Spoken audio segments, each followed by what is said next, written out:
Ser podcast. Las 7 de hoy por hoy. Ser podcast. Hola, muy buenos días. Es martes 6 de diciembre, Día de la Constitución, festivo en todo el país, y hasta ahora hay dos puntos informativos que van a marcar seguro la jornada. Uno está en Qatar y otro en el Congreso de los Diputados. España se juega hoy su continuidad en el Mundial de Fútbol. A las 4 de la tarde juega la selección española contra Marruecos y el objetivo es pasar a cuartos. Así que lo primero va a ser conectar con el equipo de enviados especiales de la cadena SER en Doha. Antón Meana, muy buenos días. ¿Qué ambiente hay en la concentración de la selección? ¿Qué tal? Buenos días. Ambiente de final, de día grande, porque el mensaje que repite el equipo es que están a 4 partidos de ser campeones del mundo. Ayer probó con Olmo y con Morata arriba y veremos si les acompaña Ferran o si finalmente lo hace Marco Asensio. Y enfrente Ángels, Marruecos, con miles de seguidores por las calles. Se esperan 4.000 españoles por 25.000 marroquíes dentro del estadio, más los que se van a quedar fuera porque hay locura absoluta. A esta hora, las 9 de la mañana, ya hay cola para conseguir una entrada para el partido ante España. Volveremos a Qatar en unos minutos. Les decía que el otro punto de interés va a estar esta mañana en el Congreso, en los actos institucionales por el Día de la Constitución. El Parlamento llega dividido y crispado por todos los debates tensos de la semana pasada, y en medio de este ambiente hoy publicamos en la SER y en El País la segunda parte de nuestra encuesta de intención de voto hecha por 40DB. Los españoles aprueban las coaliciones de gobierno. Según este sondeo, más del 60% cree que es la mejor forma de gobernar. Javier Ruiz, buenos días. Buenos días, Ángels. Pero la izquierda tiene un problema porque le está pasando factura la fragmentación entre Podemos y Yolanda Díaz. Si concurriesen por separado a unas hipotéticas elecciones, Sumar, la plataforma de Yolanda Díaz, Podemos y Más País obtendrían todos juntos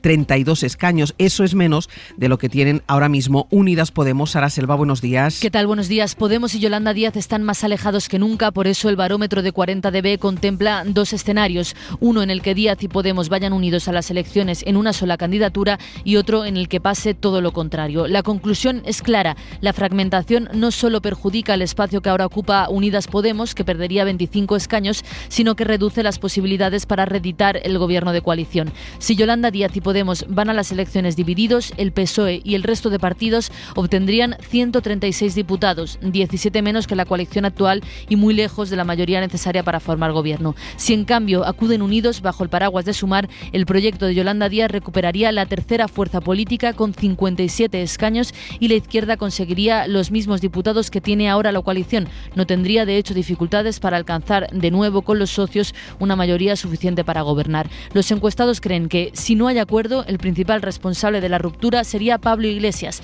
Piensan así incluso los votantes de Unidas Podemos, que también creen que Yolanda Díaz es la mejor para liderar el espacio, mejor que Iglesias, que Irene Montero y que Yone Belarra. No solo las fuerzas políticas a la izquierda del PSOE están metidos en una lucha interna. No, está pasando también en Ciudadanos. Solo en el caso de que Edmundo no recapacite y no retire su candidatura, solo en ese caso presentaré mi lista a la Asamblea del 15 de enero. A Inés Arrimadas le ha salido competencia para liderar Ciudadanos y no es otro que Edmundo Val, el que hasta ahora era su mano derecha. La presidenta de Ciudadanos le pide a Val que recapacite para evitar una batalla campal en Ciudadanos justo cuando las encuestas apuntan a una hipotética desaparición del partido en el Congreso de los Diputados o como mucho a quedarse con un solo diputado. Y completamos la portada a esta hora con el tiempo para este martes de puente, de fiesta, de vacaciones para gran parte del país. Jordi Carbó, buenos días. Buenos días.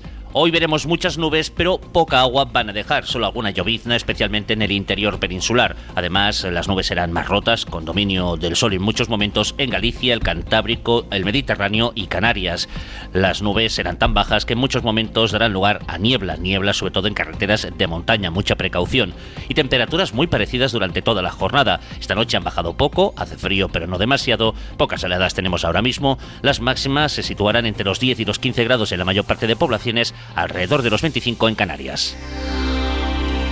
El 6 de diciembre no es solo un día para poner en valor el espíritu de consenso que permitió la redacción de la Constitución, es también una oportunidad para reivindicar algunos cambios que ayuden a modernizar nuestra Carta Magna. Por un lado están las aspiraciones políticas de los grupos y detrás de todo el debate bronco y la crispación se quedan reivindicaciones de colectivos como los discapacitados, por ejemplo. Gillian Ayala, buenos días. Hola Ángels, buenos días. Los discapacitados, de hecho, llevan años esperando la reforma de la Constitución para cambiar la forma en la que la Carta Magna se refiere a ellos.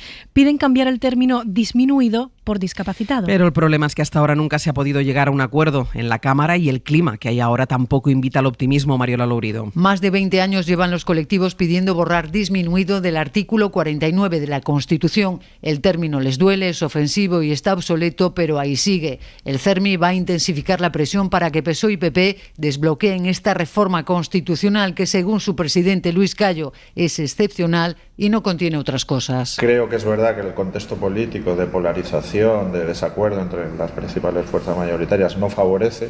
Yo creo que es una reforma blanca, sin aristas, que no molesta a nadie, sino que mejora al país, que mejora nuestra convivencia democrática y estamos tardando. Año y medio lleva paralizado en el Congreso el proyecto para modificar este artículo y darle una redacción acorde con los derechos humanos, pero nada se mueve en la tramitación y no hay consenso. Hasta 59 veces se ha ampliado el plazo de enmiendas, la última hasta el 14 de diciembre.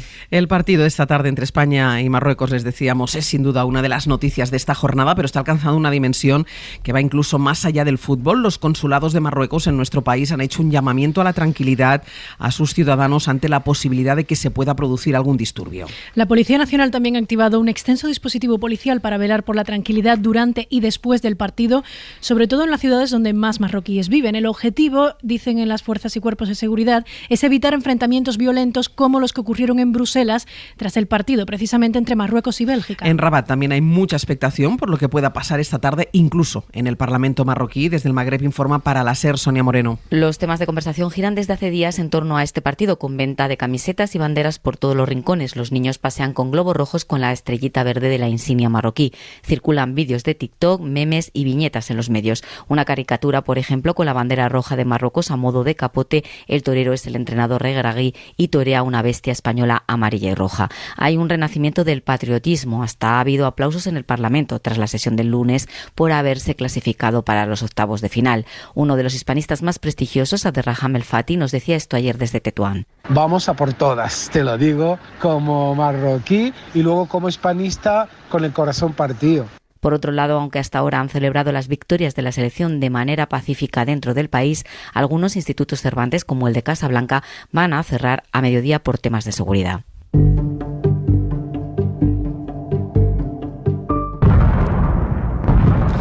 Más de 70 misiles han impactado en Ucrania en menos de 24 horas, según el gobierno de Zelensky. Los últimos bombardeos se han escuchado esta misma madrugada en la ciudad de Zaporilla, muy cerca de la central nuclear. Al menos 4 personas han muerto y siguen los cortes de luz y de agua en casi todas las provincias del país. Y precisamente sobre cómo están viviendo los civiles este conflicto, Amnistía Internacional ha publicado un informe que acredita que las personas mayores son las que más están sufriendo las consecuencias de la guerra, porque cuando se ven obligadas a migrar no pueden acceder a un alojamiento o no tienen el suficiente dinero para pagar un alquiler en otro lugar. Esta es la realidad de una guerra. Fernando Bayo, buenos días. Buenos días. Sí, una guerra que ha forzado a 1 de cada 3 ucranianos a huir de su vivienda, muchos de ellos al extranjero, aunque la mayoría son desplazados internos que acaban viviendo de alquiler en otras localidades. Una opción compleja para millones de personas mayores que se resisten a marcharse a pesar de los combates. Como ella, de 58 años, que vio arder su casa en Chernigov por un bombardeo. O Hanna, de 77, que muestra la bañera en la que duerme cada noche que hay un ataque cerca de su vivienda en Chernigov. El problema es que en un país envejecido como Ucrania, donde el 23% de la población tiene más de 60 años, hay millones de mayores que no tienen forma de pagar un alquiler en otra ciudad. Los que no tienen familiares que les acojan acaban en residencias estatales desbordadas, una situación que exacerba las desigualdades por pobreza y discapacidad, según denuncia Amnistía Internacional. El Parlamento Europeo insiste, quiere escuchar las explicaciones del ministro del Interior, Fernando Grande Marlaska, sobre la actuación policial de España durante el salto a la valla de Melilla el pasado 24 de junio. La Eurocámara le va a enviar una segunda carta a Marlaska para que comparezca. El ministro no está obligado a hacerlo, de hecho se negó cuando el Parlamento lo citó en un principio a declarar, pero los eurodiputados de la izquierda siguen presionando. De momento, la que sí va a comparecer en Bruselas es la ministra de Justicia, Pilar Llop. Corresponsal, Griselda Pastor. Pilar Llop, la ministra de Justicia, comparecerá ante los eurodiputados el 12 de enero. Lo hará ante la misma Comisión de Interior, Justicia y Libertades que ha rechazado visitar el ministro Marlaska para hablar de Melilla, alegando que en España hay 2 investigaciones en curso.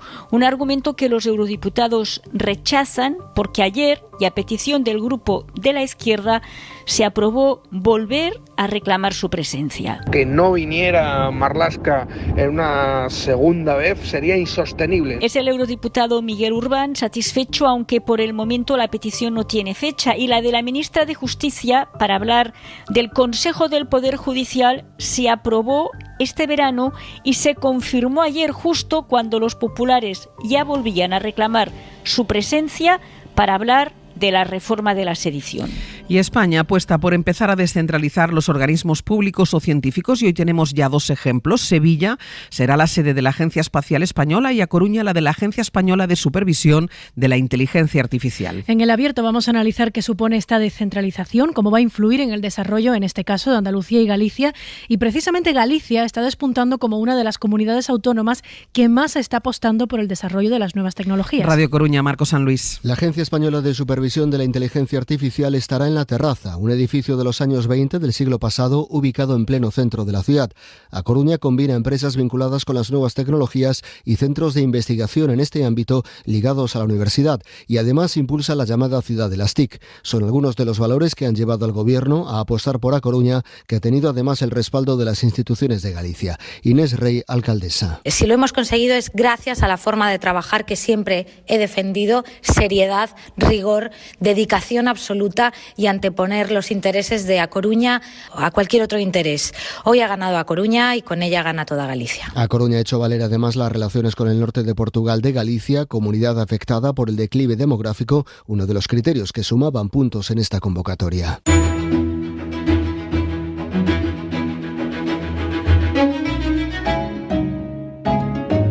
Vamos a repasar lo que cuenta la prensa en este 6 de diciembre con Bayo, con Gillian y con Javi Ruiz. Empezamos por la prensa nacional. El País, igual que la SER, trae hoy la segunda entrega de la encuesta elaborada por 40DB. El titular de apertura hoy en El País con este tema es: la división a la izquierda del PSOE acercaría el triunfo del Partido Popular. Una candidatura unida encabezada por Yolanda Díaz, dice El País, se llevaría votos socialistas y llegaría a los 57 escaños y eso facilitaría reeditar la coalición. Una coalición que, por cierto, según también la encuesta, está bien vista por los españoles. Casi el 70% apuesta porque un gobierno en coalición sea la mejor forma para gobernar. Aunque el PSOE sí es verdad que cedería escaños si se une todo el espacio a su izquierda, según El País, pues esto también le daría opciones de después gobernar, de poder sumar en un hipotético bloque progresista. Hay más encuestas. Esta es distinta. En El Mundo, sobre el apoyo de los españoles a la Constitución. En el titular leemos: los españoles están con la Constitución. Los votantes del Partido Socialista se alinean a los del Partido Popular, a los de Vox y Ciudadanos y defienden la continuidad de la Carta Magna, aunque en este sondeo de Sigma 2 la mayoría de los españoles cree que sí, que es válida la Constitución, pero que necesita adecuarse a nuestro tiempo. Eso es lo que cree el 45%, solo un 16 dice que es totalmente válida. En ABC Más Política, Arrimadas prolonga la agonía de Ciudadanos, lanza un órdago a su amigo entre comillas, Edmundo Val. Y en El Confidencial leemos que Feijóo volverá a la batalla económica tras Navidad para recuperar el impulso electoral ante Pedro Sánchez, porque en el PP creen que ese llamado efecto Feijóo es precisamente vender la imagen de Feijóo como buen gestor. En los titulares de la prensa internacional empezamos por Ucrania. Mucho análisis sobre la situación en Ucrania. De hecho, el Guardian dice que las explosiones en las bases rusas alejadas del frente demuestran que Ucrania mantiene esa capacidad para sorprender militarmente a su rival, a Putin. El New York Times habla desde Jersón, habla de la ciudad que vivió el éxtasis de la liberación hace unas semanas y que a día de hoy vive sumida en el desasosiego y el miedo. Una ciudad solitaria y fría, dicen. Allí, además, en el New York Times leemos que los investigadores han revelado que algunos de los últimos misiles de crucero que ha lanzado Rusia contra las ciudades ucranianas han sido fabricados en las últimas semanas, después de que Occidente impusiera sanciones a Rusia, lo que demuestra que Putin de momento logra sortear esos castigos económicos. Y en el Washington Post hablan sobre cómo el apoyo estadounidense a que Biden ayude a los ucranianos de manera indefinida se mantiene, pero empieza a flaquear, principalmente entre los republicanos. El 47% de los votantes republicanos están a favor de que la administración estadounidense urja a Vladimir Zelensky a negociar con Putin en las próximas semanas. Entre las páginas de los periódicos o entre las webs de los periódicos, noticias como esta, con la edad perdemos curiosidad, Gillian. Yo no sé si vosotros, a medida que habéis madurado, habéis perdido... La única que puede hablar de esto soy yo. Y no he perdido la curiosidad. Bueno, pues la realidad, según la psicología, es que se va perdiendo poco a poco, porque cuando somos niños queremos saber. Esta es una historia que podéis leer en eldiario.es. Un dato. Según el estudio al que hace referencia el diario.es de la investigadora Susan Engel, cuando somos niños nos hacemos 107 preguntas al día de media. ¿Eso de por qué? ¿Por qué? ¿Por qué? Que te preguntan constantemente. Bueno, cuando vamos avanzando en la vida, que forma más bonita de decir que envejecemos, perdemos una quinta parte de la curiosidad que teníamos cuando éramos niños. ¿Por qué? Porque creemos que ya sabemos demasiado. Noticia de un fallecimiento en la prensa internacional. Una actriz, Kirstie Alley, actriz que participó en el elenco de Cheers, de la serie de televisión, y también de Mira quién habla, una de las películas que muchos cuando éramos pequeños vimos con cierta gracia. Y es un fallecimiento lamentable porque además se ha conocido hace escasas horas que ella había sufrido, le habían detectado un cáncer de colon a sus 71 años hace algunos meses, y su familia ha comunicado ese fallecimiento. Además hay que recordar también, como curiosidad lamentable, que es una de las segundas compañeras de reparto de John Travolta que fallece este año por cáncer después de Olivia Newton-John. ¿Qué está entre lo más visto, lo más leído? Lo que más le ha interesado a los internautas en cadenaser.com es esta noticia. La Policía Nacional advierte sobre el nuevo método de los ladrones para robar en el interior de los coches aparcados. Lo cuentan nuestros compañeros en Radio Valencia esta semana. Se ha detenido en Valencia un grupo de jóvenes que usaban inhibidores de frecuencia para evitar que los coches se cierren. Cuando tú le das al mando, te alejas, crees que lo has cerrado, pero te dejas la puerta abierta. Te dejas la puerta abierta, vienen y te roban. Y luego está lo de la bronca de Samuel Eto'o con un aficionado. Agrede a un aficionado Samuel Eto'o tras el Brasil-Corea. Lo contaron en El Larguero uno de los periodistas que lo vio, Ricardo López, periodista de La Opinión, testigo de los hechos, contó el suceso en El Larguero. Ha sido una de las noticias más vistas. Y un titular de la prensa económica. En la página 30 de 5 días, ¿cómo fomentar el empleo femenino en la tecnología desde la empresa cuando España necesita 120.000 mujeres con un perfil así? Pues formación propia de la empresa, mejorar la empleabilidad y sobre todo la conciliación. Y nuestra recomendación cultural para empezar el día, aunque podría ser para toda esta semana de puente y descanso para muchos, porque Pepa Blanes nos recomienda adentrarnos en la fusión cultural del western y el flamenco. ¿Qué tienen en común el western y el flamenco? Parece que nada, pero según el guionista y escritor Fernando Navarro, mucho. Lo que más la une es cómo esos lugares crean un estado de ánimo, en este caso el desamparo o la pobreza, pero nunca desde un sitio sociológico ni nada por el estilo, sino desde una cosa más emocional. El autor ha creado en Malaventura una especie de nuevo romancero gitano. Son 6 relatos que tienen en común el paisaje, Almería y Granada, y las influencias, desde Sergio Leone hasta Cormac McCarthy o Lorca. El romancero gitano es el primer spaghetti western, porque sí que tiene algo de, digamos, sacar a la superficie forajidos, toreros, todos los desamparados que Lorca, por ejemplo, en el romancero gitano, saca a la superficie. Sí que tiene algo de literatura sureña gótica también. Personajes desarrapados que reflejan la falta de perspectiva de esos lugares olvidados donde la vida pesa y es más difícil. Esto alguna vez lo he contado, que yo estaba viendo un western, vi una mujer enlutada cruzando una calle, un spaghetti western, y sabía que esa calle era una calle de Andalucía, y entonces en mi cabeza dije, esto transcurre en Andalucía de algún modo. Una novela editada por Impedimenta que nos lleva por kinkis, hechiceras, cazadores, niños mercenarios y hasta una mujer barbera. Suscríbete a Hoy por Hoy. Todos los episodios y contenidos adicionales en la app de Cadena SER y en nuestros canales de Apple Podcast, Spotify, iVoox, Google Podcast y YouTube. Escúchanos en directo en la SER de lunes a viernes a las 6 de la mañana. Cadena SER. La radio.